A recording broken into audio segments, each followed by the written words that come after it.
मोदी सरकार ने 8वें वेतन आयोग को मंजूरी देते हुए केंद्रीय कर्मचारियों को बड़ी सौगात दी है, जिसके बाद आयोग अब केंद्रीय कर्मचारियों की सैलरी, भत्ते, पेंशन और अन्य लाभों की समीक्षा करेगा, जिसके बाद आयोग कर्मचारियों के वेतन में बढ़ोतरी की सिफारिश करेगा। बता दें कि आयोग अपनी रिपोर्ट 2026 तक सौंप सकता है। फिलहाल देश में 7वां वेतन आयोग लागू है, जो 2026 में समाप्त होगा। 7वें वेतन आयोग का कार्यकाल समाप्त होने से पहले केंद्र सरकार के कर्मचारियों के वेतन में संशोधन के लिए 8वें वेतन आयोग के गठन का निर्णय लिया गया है। सबसे पहले आपको बताते हैं क्या है वेतन आयोग। दरअसल वेतन आयोग एक हाई लेवल कमेटी है, जिसका गठन केंद्र सरकार करती है। वेतन आयोग आर्थिक परिस्थितियों के हिसाब से कर्मचारियों के वेतन की सिफारिश करता है।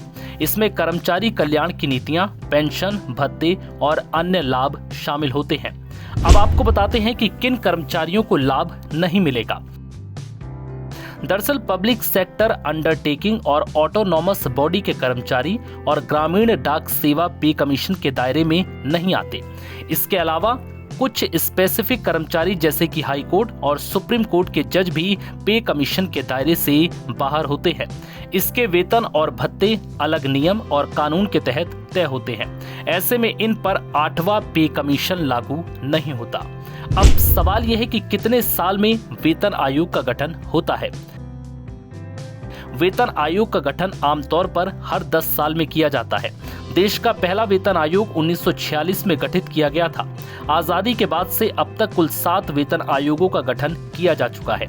आखिरी बार 2014 में इसका गठन हुआ था और इसकी सिफारिशें 2016 में लागू हुई थी। वर्तमान में केंद्र सरकार के कर्मचारियों और पेंशन भोगियों को 7वें वेतन आयोग की सिफारिशों के आधार पर वेतन मिलता है। वेतन आयोग का प्रमुख कोई जज या अन्य उच्च पदस्थ अधिकारी हो सकता है। इनके अन्य सदस्य सैलरी, वित्त, इकोनॉमी, मानव संसाधन प्रबंधन जैसे क्षेत्रों के एक्सपर्ट्स होते हैं। अब आपको बताते हैं कि वेतन आयोग किस तरह की सिफारिशें करता है।